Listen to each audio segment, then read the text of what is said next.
السلام علیکم ورحمۃ اللہ وبرکاتہ۔ Welcome back to another part of forgotten سنت، جس میں ہم لوگ نبی صلی اللہ علیہ وسلم کی ایسی چھوٹی چھوٹی سنتوں پر بات کرتے ہیں جس پر عمل کرنا ہم لوگوں نے چھوڑ دیا ہے اور جس کو ہم لوگ بھول چکے ہیں۔ چنانچہ آج ہم لوگ نبی صلی اللہ علیہ وسلم کی ایک ایسی ہی سنت پر بات کرنے جا رہے ہیں جس کو ہم لوگ بھول چکے ہیں، اور وہ ہے مؤذن کی اذان کا جواب دینا۔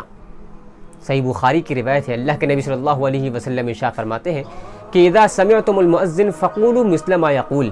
کہ اے لوگوں جب تم لوگ مؤذن کو اذان کہتے ہوئے سنو تو جو کچھ مؤذن کہہ رہا ہے تم بھی وہی کہو۔ صحیح مسلم کی ایک روایت کے اندر اللہ کے نبی صلی اللہ علیہ وسلم نے اسی بات کو تفصیل کے ساتھ بیان کیا ہے۔ اللہ کے نبی صلی اللہ علیہ وسلم ارشاد فرماتے ہیں کہ اذا قال المؤذن اللہ اکبر اللہ اکبر فقال احدكم اللہ اکبر اللہ اکبر ثم قال اشهد ان لا الہ الا اللہ قال اشهد ان لا الہ الا اللہ ثم قال اشهد ان محمد رسول اللہ قال اشهد ان محمد رسول اللہ ثم قال حي على الصلاة قال لا حول ولا قوة الا بالله ثم قال حي على الفلاح قال لا حول ولا قوة الا بالله ثم قال اللہ اکبر قال اللہ اکبر اللہ اکبر ثم قال لا الہ الا اللہ قال لا الہ الا اللہ۔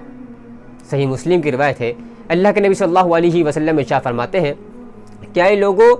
جب تم لوگ مؤذن کو اذان کہتے ہوئے سنو اور جب مؤذن یہ کہے کہ اللہ اکبر تو تم لوگ بھی کہو اللہ اکبر۔ جب مؤذن اشہد ان لا الہ الا اللہ کہے تو تم لوگ بھی اشہد ان لا الہ الا اللہ کہو۔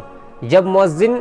اشہد ان محمد رسول اللہ کہے تو تم لوگ بھی اشہد ان محمد رسول اللہ کہو، اور جب مؤذن حی علی الصلاۃ کہے تو تم لوگ لا حول ولا قوۃ الا باللہ کہو،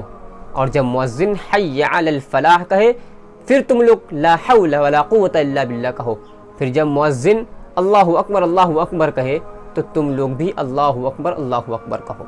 اور جب مؤذن لا الہ الا اللہ کہے تو تم لوگ بھی لا الہ الا اللہ کہا کرو۔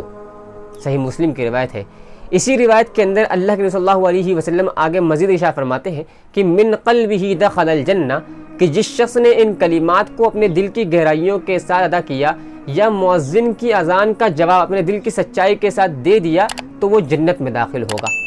تو آئیے دوستو ہم لوگ بھی نبی صلی اللہ علیہ وسلم کی اس چھوٹی سی سنت کو زندہ کرنے کی اور اس پر عمل کرنے کی کوشش کریں اور اپنے لیے جنت کے راستے کو آسان بنائیں۔ بارک اللہ فیکم، والسلام علیکم ورحمۃ اللہ وبرکاتہ۔